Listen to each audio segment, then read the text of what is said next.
वो रात आज भी मुझे ऐसे याद है जैसे कल की ही बात हो।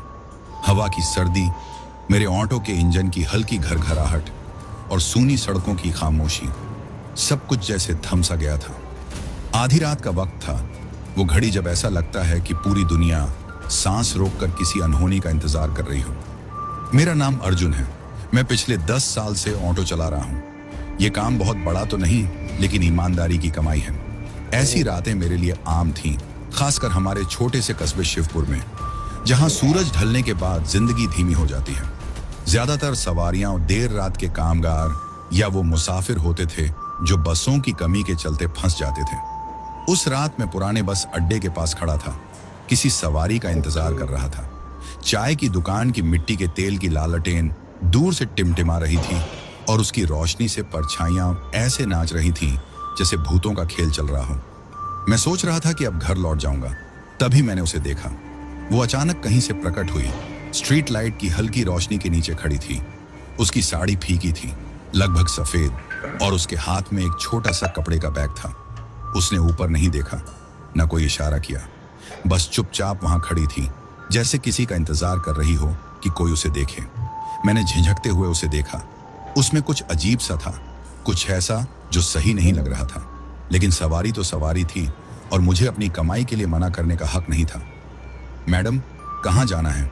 मैंने सहज दिखने की कोशिश करते हुए पूछा। उसने धीरे से सिर घुमाया। उसके चेहरे पर लंबे बालों की परछाई थी। खेड़ा गांव चलोगे? उसने बेहद धीमी आवाज में कहा। खेड़ा गांव यहां से करीब 15 किलोमीटर दूर था, जंगल के किनारे। वहां तक जाने वाली अंधेरी घुमावदार सड़कों के ख्याल से ही मेरे पेट में हलचल होने लगी। लेकिन किराया अच्छा था। ठीक है, बैठ जाइए, मैंने अनमने अंदाज में कहा। वो बिना कुछ बोले ऑटो में चढ़ गई और पीछे की सीट पर बैठ गई। ऑटो के अंदर अचानक से ठंडक बढ़ गई, पर मैंने इसे रात की ठंडी हवा मानकर नजरअंदाज कर दिया। इंजन स्टार्ट करते हुए भी मुझे लग रहा था कि कुछ तो गड़बड़ है। पहले कुछ किलोमीटर चुपचाप कट गए। उसने कोई बात नहीं की और मैंने भी कुछ नहीं पूछा। सड़क सुनसान थी और ऑटो की घरघराहट के सिवा कुछ भी सुनाई नहीं दे रहा था। आप इतनी रात में बाहर क्यों हैं मैडम? मैंने आखिरकार चुप्पी तोड़ते हुए पूछा। किसी से मिलने गई थी? उसने धीरे से जवाब दिया। उसका जवाब टालने वाला था, लेकिन मैंने और कुछ पूछना ठीक नहीं समझा। उसकी आवाज में कुछ ऐसा था जो मुझे बेचैन कर रहा था। जैसे ही हम जंगल के करीब पहुंचे, माहौल पूरी तरह बदल गया। पेड़ ऊंचे प्रहरी जैसे खड़े थे, उनकी शाखाएं आपस में जुड़कर आसमान को ढक रही थी। चांद की रोशनी भी नीचे तक नहीं पहुंच रही थी। सड़क संकरी हो गई थी और ऑटो की हेडलाइट्स से पेड़ों की परछाइयां डरावनी लग रही थीं। यहीं रोक दो, उसने अचानक कहा। मैंने रियरव्यू मिरर से उसे देखा। यहां? हम तो अभी जंगल के बीच में हैं। मुझे यहीं जाना है, उसने जिद करते हुए कहा। मन मारकर मैंने ऑटो रोक दिया। वो उतरी। उसके हर कदम में एक अजीब सी लय थी। मैं उससे किराए के लिए पूछता, इससे पहले उसने मेरी तरफ देखा। धन्यवाद अर्जुन, उसने कहा, और उसके होंठों पर हल्की सी मुस्कान आ गई। मेरा खून जैसे जम गया। मैंने तो उसे अपना नाम बताया ही नहीं था। मैं कुछ समझ पाता उससे पहले ही वो अंधेरे में गुम हो गई, मुझे सुनसान सड़क पर अकेला छोड़कर। कुछ पल तक मैं ऑटो की सीट पर जड़ होकर बैठा रहा, हैंडलबार को कसकर पकड़े हुए। मेरा दिमाग तेजी से चल रहा था। इस पूरी घटना को तर्क से समझने की कोशिश कर रहा था। शायद मैंने अपना नाम पहले ही बताया हो, बिना सोचे, या फिर उसने बस अड्डे पर किसी से सुन लिया हो। लेकिन दिल के किसी कोने में मुझे पता था कि इनमें से कुछ भी सही नहीं था। चारों तरफ घना सन्नाटा था, बस कभी कभी पत्तों की सरसराहट सुनाई देती थी। सड़क घनी काली थी और मेरे अंदर की हर भावना मुझे वहां से भागने के लिए कह रही थी। फिर भी मैं वहीं बैठा रहा, उस अंधेरे में घूरते हुए जहां वो औरत गायब हुई थी। सन्नाटे को उल्लू की दूर से आती आवाज ने तोड़ा। मैंने जैसे होश में आकर खुद को झकझोरा और ऑटो घुमा दिया। वापस शिवपुर की सड़क पहले से कहीं लंबी लग रही थी। पेड़ अब और भी डरावने लग रहे थे, जैसे वो मुझ पर झुके आ रहे हों। मुझे लगातार ऐसा महसूस हो रहा था कि कोई मुझे देख रहा है। जब मैं आखिरकार शहर पहुंचा तो रात के 2 बजने वाले थे। मैंने अपना ऑटो चाय की दुकान के पास खड़ा किया, जहां रामू, दुकान का मालिक, दिन भर का काम समेट रहा था। तू अभी तक बाहर है? उसने हैरानी से पूछा। सोचा था आज जल्दी निपटा लेगा। खेड़ा गांव से एक सवारी छोड़कर आया हूं, मैंने कहा। मेरी आवाज उम्मीद से ज्यादा स्थिर थी। रामू ने भौहें उठाई। खेड़ा? इस वक्त? वहां कौन जाता है इतनी रात में? एक औरत थी, मैंने कहा। वो कुछ अजीब लग रही थी। रामू ने माथे पर शिकन डालते हुए मेरे करीब आकर पूछा, कैसे अजीब? उसे मेरा नाम पता था, मैंने स्वीकार किया, जबकि मैंने उसे बताया ही नहीं। रामू का चेहरा गंभीर हो गया। अर्जुन, तुझे वहां नहीं जाना चाहिए था। तुझे नहीं पता खेड़ा में क्या हुआ था? नहीं, मैंने कहा, लेकिन मेरी रीढ़ में ठंडक दौड़ने लगी। पिछले महीने एक औरत की लाश मिली थी गांव के पास। कोई कहता है उसे मारा गया, तो कोई कहता है ये हादसा था। लेकिन उसके बाद से उस सड़क पर अजीब चीजें हो रही हैं। ड्राइवरों ने वहां साए देखे हैं, लोग जो अचानक गायब हो जाते हैं। मैंने नर्वस होकर हंसने की कोशिश की। तूने ज्यादा भूतों की कहानियां सुन ली हैं। रामू ने कोई मुस्कान नहीं दी।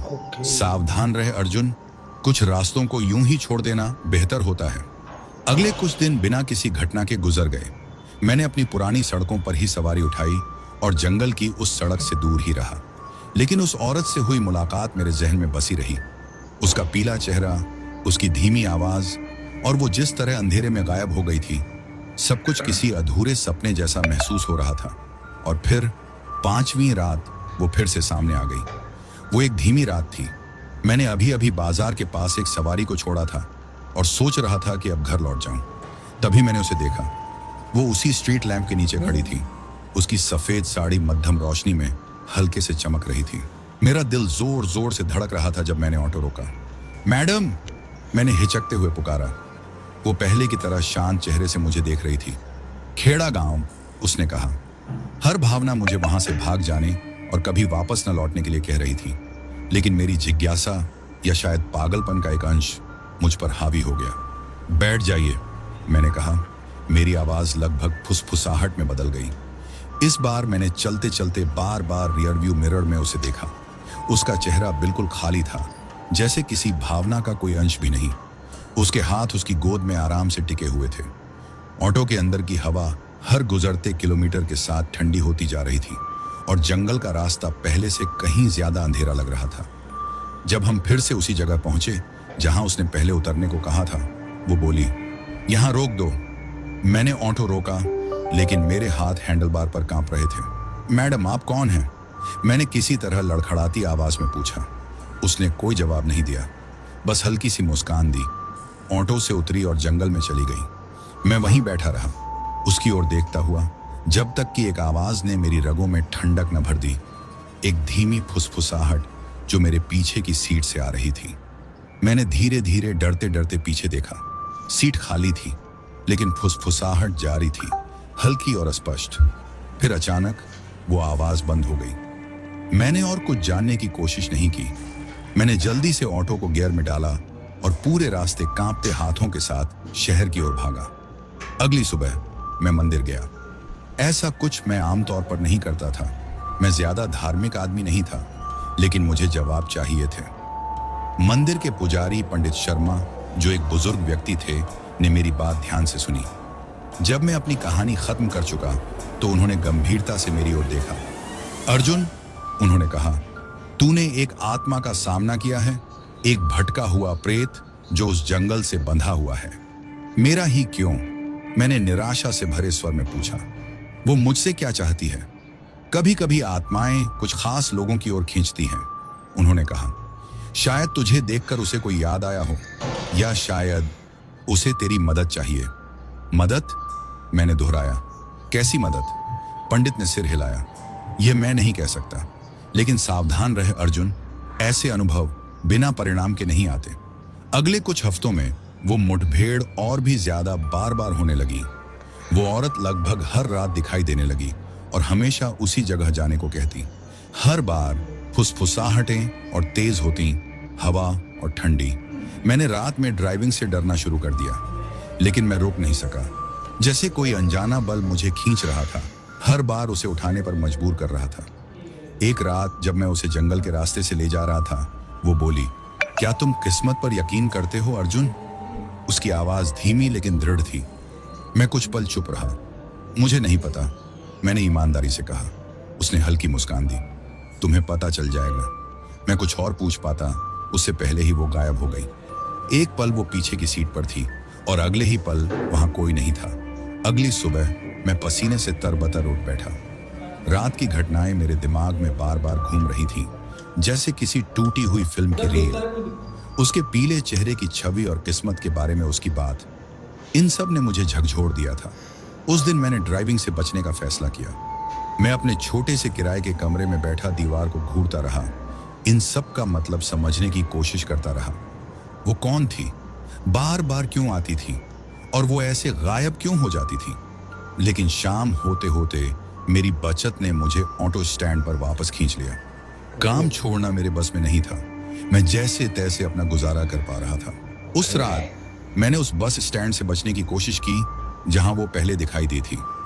मैं सिर्फ रोशनी वाली जगहों पर ही सवारी ढूंढने लगा, पास के इलाकों में। लेकिन भीड़भाड़ वाली सड़कों पर भी मुझे छाती पर एक अजीब सा दबाव महसूस हो रहा था, एक डर जो मुझे छोड़ने का नाम नहीं ले रहा था। और फिर जब मैं रात खत्म करके घर लौटने ही वाला था, मैंने उसे फिर से देखा। इस बार वो किसी स्ट्रीट लैंप के नीचे नहीं खड़ी थी, वो बाजार के किनारे पर एक बेंच पर बैठी थी। उसकी सफेद साड़ी चांदनी में हल्की चमक रही थी। उसने मुझे देखा नहीं, लेकिन मुझे पता था कि वो मेरा इंतजार कर रही है। मैं भाग जाना चाहता था, ऐसे दिखाना चाहता था जैसे मैंने उसे देखा ही नहीं। लेकिन कुछ था, एक अजीब खिंचाव जिसे मैं समझा नहीं सकता था, जिसने मुझे रुकने पर मजबूर कर दिया। खेड़ा गांव, मैंने कांपती आवाज में पूछा। उसने सिर हिला दिया। उस रात का सफर अलग था। वो पहले से ज्यादा मौजूद लग रही थी। उसकी नजरें सड़क पर जमी हुई थीं, और कभी कभी मुझे ऐसा लगता था कि उसके होंठ हिल रहे हैं, जैसे वो खुद से कुछ बुदबुदा रही हो। मैडम, मैंने डरते हुए कहा, एक बात पूछ सकता हूं? उसने कोई जवाब नहीं दिया। आप मुझसे क्या चाहती हैं? मेरे शब्द हड़बड़ी में मुंह से निकल गए। उसने धीरे से सिर घुमाया। उसकी आंखें रियर व्यू मिरर में मुझसे टकराईं। वो आंखें न गुस्से में थीं न उदास, बस खाली। तुम्हें जल्द ही समझ में आ जाएगा, उसने नरमी से कहा। मैं कुछ और पूछ पाता, इससे पहले ही उसने कहा, यहां बाएं मुड़ो। मैंने भौहें चढ़ाई, लेकिन यह खेड़ा गांव का रास्ता नहीं है। बाएं मुड़ो, उसने इस बार सख्त आवाज में कहा। अपने बेहतर निर्णय के खिलाफ मैंने उसकी बात मानी। वो संकरी सड़क और गहरे जंगल में जा रही थी। दोनों तरफ पेड़ों की दीवारें खड़ी थीं। जैसे जैसे हम आगे बढ़े, अंधेरा गहराता गया। हेडलाइट्स भी रास्ते को ठीक से रोशन नहीं कर पा रही थी। यहां रोक दो, उसने अचानक कहा। मैंने ऑटो रोका। मेरे हाथ हैंडल पर कसकर जमे हुए थे। वो उतरी और मेरी ओर मुड़ी। मेरा इंतजार करना, उसने कहा। मैं कुछ कह पाता, इससे पहले ही वो पेड़ों के बीच गायब हो गई। मैं वहीं बैठा रहा। मेरा दिल तेजी से धड़क रहा था। जंगल में एक अजीब सी खामोशी थी, जैसे सब कुछ ठहर गया हो। हर परछाई जैसे हिल रही थी, और मुझे ऐसा लग रहा था जैसे कोई मुझे देख रहा हो। मिनट घंटों जैसे महसूस हो रहे थे। आखिरकार मैं और बर्दाश्त नहीं कर सका। मैडम, मैंने चिल्लाया। मेरी आवाज जंगल की खामोशी में गूंज उठी। आप कहाँ हैं? कोई जवाब नहीं आया। मैंने ऑटो घुमाने का मन बना लिया था कि तभी मैंने सुना एक धीमी सी फुसफुसाहट जो पेड़ों के बीच से आ रही थी। अर्जुन! वो आवाज धीमी थी, लगभग कोमल, लेकिन मेरी रगों में ठंडक भर गई। मैंने जल्दी से इंजन चालू किया और वहां से भागने ही वाला था कि वो अचानक फिर से दिखाई दी। वो ऐसे पेड़ों से बाहर आई जैसे कुछ हुआ ही ना हो। चलो, उसने शांत स्वर में कहा और ऑटो में बैठ गई। मैंने उससे नहीं पूछा कि वो कहाँ गई थी या उसने क्या किया था। मैंने बस ऑटो चलाना शुरू कर दिया। मेरे हाथ हैंडल पर कांप रहे थे। जब हम खेड़ा गांव पहुंचे, तब तक सुबह की पहली रोशनी आ चुकी थी। गांव शांत था। मिट्टी के घर और संकरी गलियां हल्की नारंगी रोशनी में नहाई हुई थी। वो ऑटो से उतरी और मेरी ओर मुड़ी। धन्यवाद, उसने धीमी आवाज में कहा। इस बार मैंने उसे जाने नहीं दिया। मैडम प्लीज, मैंने कांपती आवाज में कहा। आप कौन हैं? आप मुझसे क्या चाहती हैं? उसने मुझे कुछ पल के लिए देखा। उसका चेहरा बिल्कुल भावहीन था। फिर उसने कुछ ऐसा कहा जिसने मेरी रगों में सर्द खून दौड़ा दिया। तुम पहले यहां आ चुके हो अर्जुन, बस तुम्हें याद नहीं है। मैं कुछ कह पाता, इससे पहले ही वो एक गली में चली गई और आंखों से ओझल हो गई। उसके शब्द मेरे दिमाग में गूंजते रहे जब मैं शहर वापस लौटा। मैं कभी खेड़ा गांव नहीं गया था, या कम से कम मुझे ऐसा लगता था। लेकिन उसने जिस यकीन के साथ ये कहा, उसने मेरे विश्वास को डगमगा दिया। अगले कुछ दिनों तक मैं खेड़ा गांव के बारे में पूछताछ करता रहा। ज्यादातर लोग इस विषय पर बात करने से बचते थे। गांव का नाम लेते ही उनके चेहरे पर चिंता की लकीरें आ जाती थीं। आखिरकार एक बूढ़े चाय वाले ने मुझे वो बताया जो मुझे जानना था। खेड़ा कभी एक हंसता खेलता गांव था, उसने कहा, लेकिन करीब 20 साल पहले कुछ भयानक हुआ। जंगल में एक औरत की लाश मिली थी। कहते हैं उसे मारा गया था, लेकिन कातिल कभी पकड़ा नहीं गया। उसके बाद अजीब घटनाएं होने लगीं। लोग परछाइयां देखते, फुसफुसाहटें सुनते। कई परिवार गांव छोड़कर चले गए और वो जगह लगभग वीरान हो गई। क्या आपको पता है वो औरत कौन थी? मैंने सूखे गले से पूछा। बूढ़े आदमी ने सिर हिलाया। कोई ठीक से नहीं जानता। कुछ कहते हैं वो बाहर की थी, कहीं से गुजर रही थी। कुछ कहते हैं वो यहीं की थी। लेकिन जो भी हो, उसकी मौत ने उस जगह को शापित कर दिया। बूढ़े आदमी की बातें मेरे दिमाग में घूमती रहीं। खेड़ा पर लगे श्राप और उस रहस्यमयी मौत का जिक्र मेरे अनुभवों से मेल खाता था। लेकिन इसका मुझसे क्या संबंध हो सकता है? मैंने तो खेड़ा का नाम तक पहले नहीं सुना था। कम से कम मुझे ऐसा लगता था। उस रात मैंने तय किया था कि मैं अपनी ऑटो लेकर बाहर नहीं जाऊंगा। मेरा मन सवालों के तूफान में घिरा हुआ था। लेकिन जैसे ही मैं दाल रोटी का साधारण खाना खाने बैठा, मेरे दरवाजे पर दस्तक हुई। दरवाजा खोला तो सामने रामू चाय वाले को खड़ा पाया। आज आए नहीं चाय पीने? उसने गंभीर चेहरे से कहा। तबीयत ठीक नहीं थी, मैंने झूठ बोला। वो थोड़ा झिझका, फिर धीरे से बोला, सुना है तू खेड़ा के बारे में पूछताछ कर रहा है। मैं सतर्क हो गया। तो ज्यादा गहराई में मत जा अर्जुन, उसने धीमे स्वर में कहा। कुछ बातें छेड़ी नहीं जाती, उन्हें वहीं दफन रहने देना चाहिए। तुम कहना क्या चाहते हो? मैंने पूछा। रामू ने गहरी सांस ली और इधर उधर देखा, मानो किसी को सुनने से बच रहा हो। सालों पहले जब तू यहां नहीं था, एक आदमी था सुरेश। वो भी तेरी तरह ऑटो चलाता था। एक रात वो खेड़ा के लिए सवारी लेकर गया और फिर कभी वापस नहीं आया। उसकी ऑटो जंगल के पास मिली, लेकिन सुरेश का कोई पता नहीं चला। लोग कहते हैं कि वो किसी अनहोनी में फंस गया। उसकी बातें सुनकर मेरी रीढ़ में सिहरन दौड़ गई। ये सब मुझे क्यों बता रहे हो? क्योंकि मैं नहीं चाहता कि तेरा हाल भी वैसा ही हो, रामू ने गंभीरता से कहा। खेड़ा जाना छोड़ दे और उस औरत को तो बिल्कुल मत बिठा। वो सिर्फ औरत नहीं है, है ना? मैंने सवाल किया।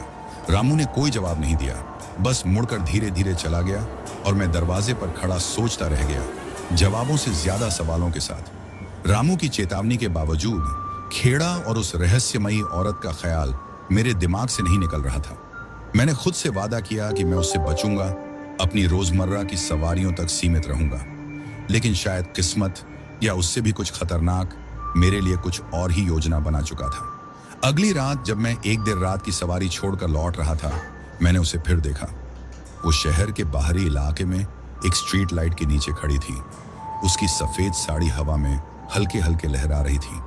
मैंने उसे अनदेखा कर आगे बढ़ने की सोची, लेकिन मेरे हाथ अपने आप रुक गए। खेड़ा गांव? उसने शांत आवाज में पूछा। मैंने कोई जवाब नहीं दिया, बस उसे घूरता रहा, हैंडल पर हाथ कसे हुए। तुम कौन हो? मैंने थरथराती आवाज में पूछा। उसने हल्का सिर झुकाया।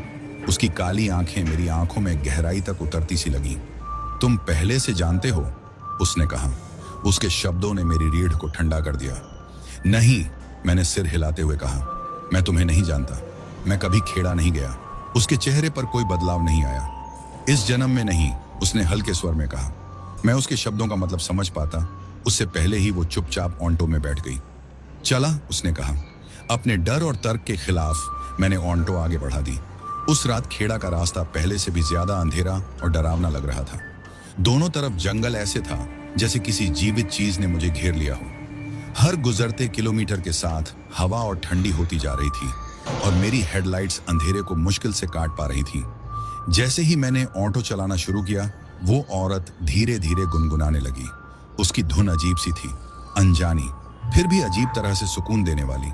लेकिन जैसे जैसे मैं सुनता रहा, वो धुन मेरे दिमाग में गहराई तक उतरती गई। एक अजीब सी बेचैनी और अनकही लालसा से मुझे भरने लगी।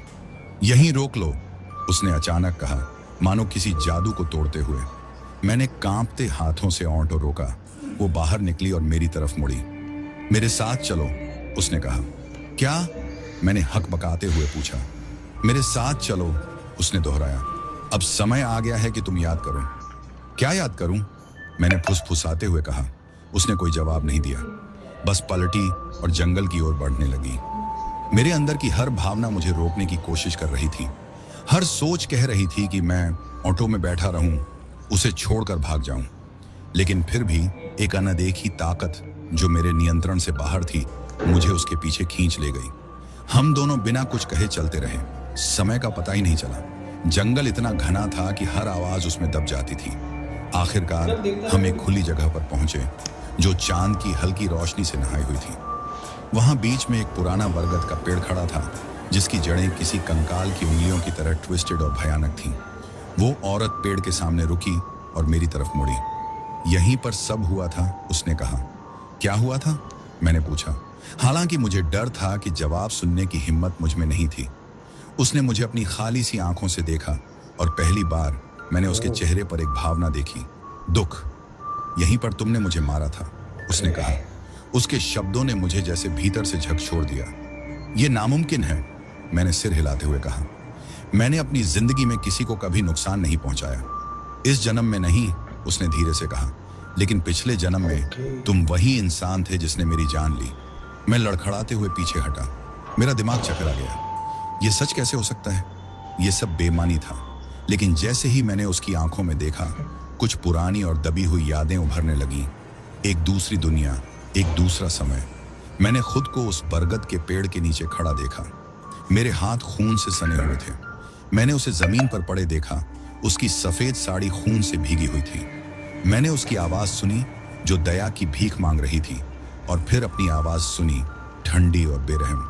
नहीं, मैंने बड़बड़ाते हुए अपना सिर पकड़ लिया। ये मैं नहीं था, ये मैं नहीं हो सकता। तुम ही थे, उसने कहा। और अब वक्त आ गया है कि तुम अपने गुनाहों का प्रायश्चित करो। मैं लड़खड़ाते हुए पीछे हटा। मेरे पैर मेरा भार संभालने से इनकार कर रहे थे। वो बरगद का पेड़ मेरे ऊपर साए की तरह खड़ा था, मानो मेरे अतीत का गवाह हो। उसके शब्द मेरे दिमाग में गूंज रहे थे। तुमने मुझे मारा था? नहीं, मैंने चिल्लाया। मेरी आवाज जंगल की खामोशी में खो गई। मैं वो आदमी नहीं हूं।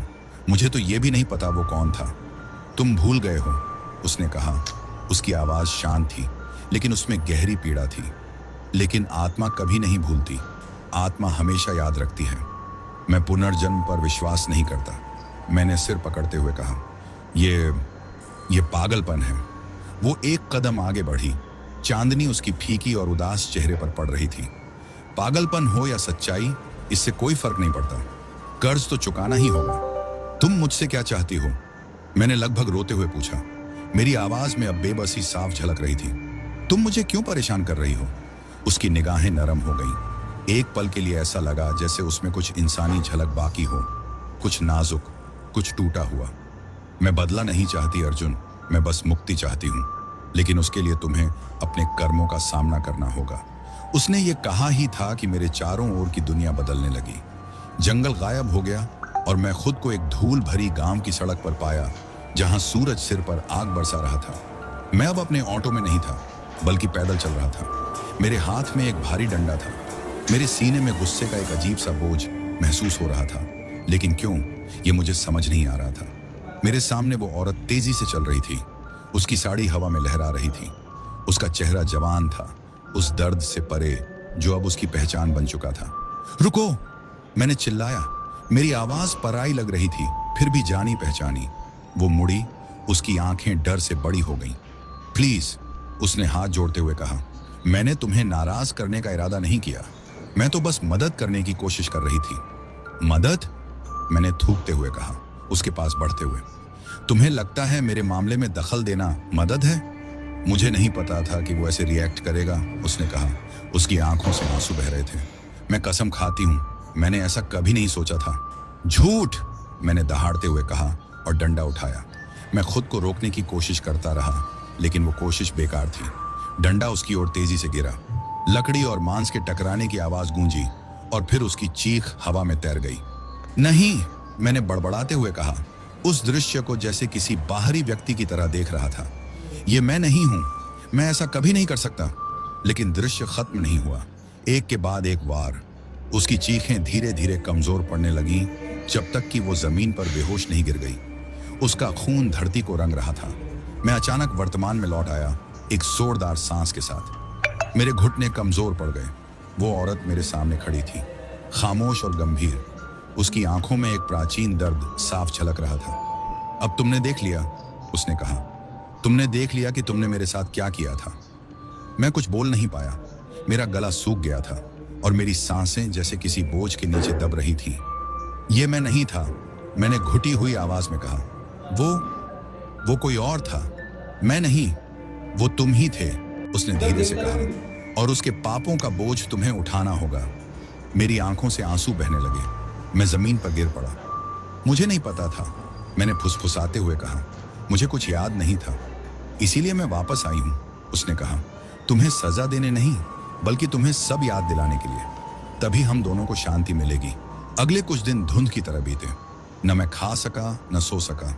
जब भी आंखें बंद करता, उसका चेहरा दिखता, वो जिंदा औरत जो कभी थी, और वो खाली डरावनी छवि जो अब बन चुकी थी।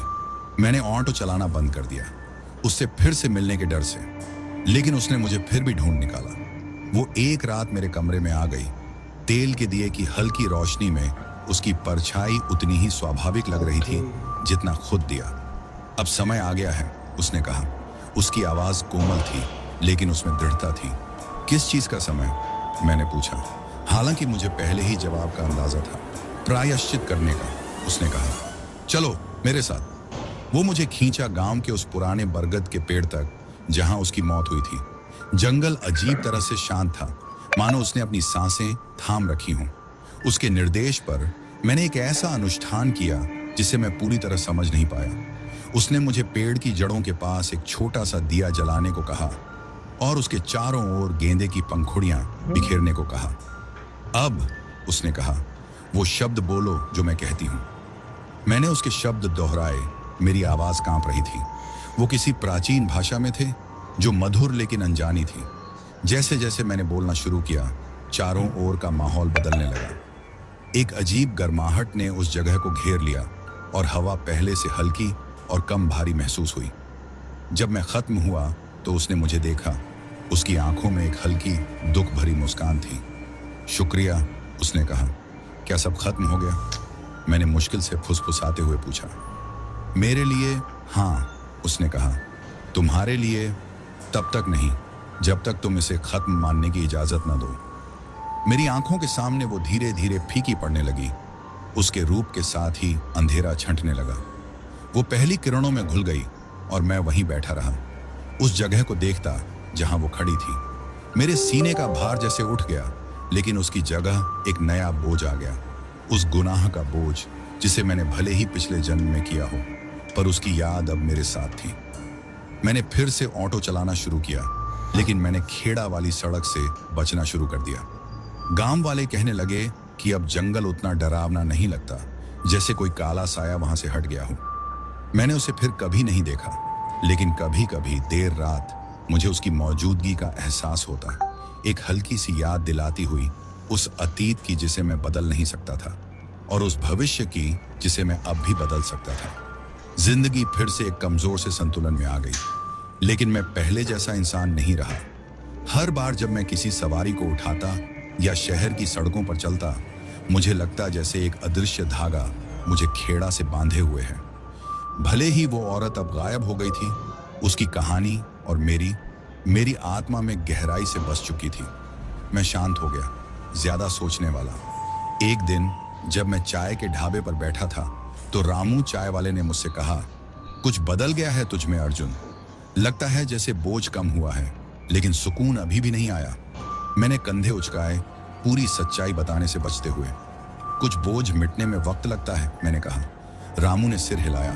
उसका झुर्रियों से भरा चेहरा सोच में डूबा हुआ था। बस इतना याद रखना, अतीत तुझे परिभाषित नहीं करता, मायने ये रखता है कि तू अब क्या करता है। उसकी बातें मेरे मन में गूंजती रहीं, लेकिन उन सवालों का जवाब नहीं दे सकी जो अब भी मुझे सताते थे। क्यों मुझे ही इस याद का बोझ उठाने के लिए चुना गया? क्या वो अनुष्ठान सच में इस चक्र को तोड़ने के लिए काफी था? महीने बीत गए और मैंने खुद को यकीन दिलाने दिया कि बुरा वक्त अब पीछे छूट चुका है। लेकिन एक बरसाती शाम जब मैं शहर की तंग गलियों से गुजर रहा था, तो मेरे हेडलाइट की रोशनी में एक जानी पहचानी परछाई उभर आई। वो सड़क के किनारे खड़ी थी, भीगी हुई लेकिन शांत। उसका सफेद साड़ी का कपड़ा उसके शरीर से चिपक गया था। मेरा दिल एक पल के लिए थम सा गया। नहीं, मैंने बुदबुदाया, हैंडल बार कसते हुए। ये वो नहीं हो सकती, वो जा चुकी है। लेकिन जैसे ही मैं करीब पहुंचा, उस परछाई ने मुड़कर मेरी तरफ देखा और मेरे खून की हर बूंद ठंडी पड़ गई। ये वो नहीं थी, लेकिन उससे खौफनाक हद तक मिलती जुलती थी। एक जवान औरत, वही पैनी आंखें और उदासी से भरा चेहरा। क्या आप फ्री हैं? उसने पूछा। उसकी आवाज धीमी थी, लेकिन उसमें कुछ ऐसा था जो छिपे हुए दर्द से भरा हुआ लगा। मैं झिझका। मेरी हर नस जैसे चिल्ला रही थी कि मना कर दूं, लेकिन उसमें कुछ अलग सा था। वो खेड़ा वाली आत्मा जैसी नहीं थी, वो जीवित थी, इंसान थी। हाँ, मैंने आखिरकार कहा। कहाँ जाना है? उस पुराने मंदिर तक, बरगद के पेड़ के पास, उसने कहा। मेरा पेट मरोड़ खाने लगा। आपका मतलब खेड़ा? उसने सिर हिलाया। उसकी नजरें सीधी मेरी तरफ टिकी हुई थीं। खेड़ा तक का सफर इस बार अलग महसूस हो रहा था। वो घुटन जो पहले उस सड़क पर मंडराती थी, अब गायब हो चुकी थी। उसकी जगह एक अजीब सी खामोशी ने ले ली थी, लेकिन मेरी सवारी की मौजूदगी ने मुझे बेचैन कर रखा था। आप मंदिर क्यों जा रही हैं? मैंने कैजुअल दिखने की कोशिश करते हुए पूछा। उसने मेरी तरफ रियर व्यू मिरर से देखा। मुझे कुछ सवालों के जवाब चाहिए, उसने कहा। मेरे परिवार के बारे में। मैंने भौहें सिकोड़ ली। कैसे सवाल? मेरी दादी एक श्राप के बारे में बात करती थी, उसने कहा। उनका कहना था कि यह श्राप हमारे खून से जुड़ा है। वो कहती थी कि यह सब एक बरगद के पेड़ के नीचे हुई हत्या से शुरू हुआ था। मेरा दिल तेजी से धड़कने लगा। इसका आपसे क्या लेना देना है? उसने जवाब देने से पहले कुछ पल सोचा। वो श्राप अब भी खत्म नहीं हुआ है। हमारे साथ अजीब अजीब चीजें होती रहती हैं। मुझे जानना है क्यों। हम मंदिर पहुंचे तो रात हो चुकी थी। महिला ऑटो से उतरी और उसका रूप मंदिर की दीपों की हल्की सी रोशनी में निखर रहा था। मैं झिझका, ये सोचते हुए कि मुझे छोड़ देना चाहिए या रुकना चाहिए, लेकिन एक अजीब सी मजबूरी ने मुझे वहीं खड़ा रखा। यहाँ रुकना, उसने कहा, और मंदिर में गायब हो गई। मिनट घंटे बन गए और मैं अकेला ऑटो में बैठा। जंगल की चुप्पी मेरे चारों ओर गहरी होती जा रही थी। आखिरकार वह बाहर आई। उसका चेहरा पीला और हाथ कांपते हुए थे। क्या पाया तुमने? मैंने पूछा। वह मुझे देखती रही। उसकी आंखों में आंसू थे। श्राप, ये एक धोखे से जुड़ा है। किसी ने मेरे परिवार में एक औरत को बहुत समय पहले मारा था और उसकी आत्मा को शांति नहीं मिल पाई। मेरे गले में एक भारी सी गांठ सी बन गई। क्या मतलब है तुम्हारा? उसे बरगद के पेड़ के पास दफनाया गया था, उसने कहा। उसकी आत्मा वहीं है, न्याय का इंतजार कर रही है। उसके शब्द बिजली की तरह मुंह पर गिरे। सभी कड़ियां आपस में जुड़ने लगी और एक भयानक तस्वीर सामने आने लगी जिसे नजरअंदाज करना अब मुश्किल था। तुमने कहा था कि तुम्हारे परिवार पर श्राप है, मैंने धीरे से कहा। लेकिन क्या होगा अगर श्राप तुम्हारी खून की नसों पर नहीं बल्कि इस जमीन पर हो? वह चौंकी। क्या कह रहे हो तुम? मैंने गहरी सांस ली। मुझे लगता है कि तुम्हारा परिवार अकेला नहीं है इस श्राप में। मुझे लगता है कि मैं भी इसमें शामिल हूं। वह मुझे घूरती रही। उसके चेहरे पर उलझन और डर का मिला जुला भाव था। तुम ऐसा क्यों कह रहे हो? क्योंकि मैं ही था जिसने उसे मारा था, मैंने कहा। मेरी आवाज कांप रही थी। इस जीवन में नहीं, लेकिन पिछले जीवन में। हवा भारी हो गई, जैसे सच्चाई हमारे बीच आकर ठहर गई हो। एक लंबे पल तक हम दोनों चुप रहे। तो तुम वही हो जो इसे खत्म कर सकता है, उसने अंत में कहा। अगर तुमने उसे दर्द दिया तो तुम ही वह हो जो उसे मुक्त कर सकता है। मैंने पहले ही एक अनुष्ठान किया था, मैंने कहा। मेरी आवाज टूट रही थी। मुझे लगा था कि सब खत्म हो चुका है। शायद वो पर्याप्त नहीं था, उसने कहा। शायद कहानी में और कुछ है। हम फिर बरगद के पेड़ के पास लौटे। इसके मुड़े हुए जड़ों में चांद की हल्की सी रोशनी पड़ रही थी। इस बार महिला ने नेतृत्व किया, पेड़ के आधार पर घुटने टेकते हुए और जमीन पर अपने हाथ रखे। वह अभी भी यहाँ है, उसने फुसफुसाया। मैं इसे महसूस कर सकती हूँ। मैं उसके पास घुटने टेकते हुए अपने अतीत का बोझ महसूस कर रहा था। साथ में हमने एक दिया जलाया और उसे जड़ों के बीच रखा। उससे बात करो, महिला ने कहा। उसे सच्चाई बताओ। मेरे कांपते हुए गले से आवाज निकली। मुझे खेद है, मैंने कहा, जो मैंने तुम्हारे साथ किया उसके लिए। मैं गुस्से और अज्ञानता से अंधा था। मुझे पता है कि मुझे माफी नहीं मिल सकती, लेकिन मैं उम्मीद करता हूं कि तुम शांति पा सको। हवा में बदलाव आया, जैसे तापमान हल्का और गर्म हो गया हो। महीनों बाद मुझे पहली बार राहत का एहसास हुआ, एक शांत विश्वास कि अब यह अध्याय खत्म हो चुका था। उस रात हम दोनों अलग अलग रास्तों पर चल पड़े, लेकिन हमारा मार्ग उस साझा बोझ से जुड़े हुए थे जिसे हमने हल्का किया था। जीवन चलता रहा, लेकिन अब मैं वही व्यक्ति नहीं था जो पहले था। उस अनुभव ने मुझे बदल दिया था, न सिर्फ मेरे अतीत को, बल्कि मेरी आत्मा के अंधेरे कोनों को भी सामना करने पर मजबूर किया। और हालांकि भविष्य अभी भी अनिश्चित था, मुझे एक बात का पूरा यकीन था, अब से मैं अपनी जिंदगी और दूसरों की जिंदगी को कभी हल्के में नहीं लूंगा। तो दोस्तों, आज की कहानी यहीं पर खत्म होती है। उम्मीद है कि आपको यह कहानी पसंद आई होगी। अगर आपको हमारी कहानी अच्छी लगी तो नीचे कमेंट करके जरूर बताइए।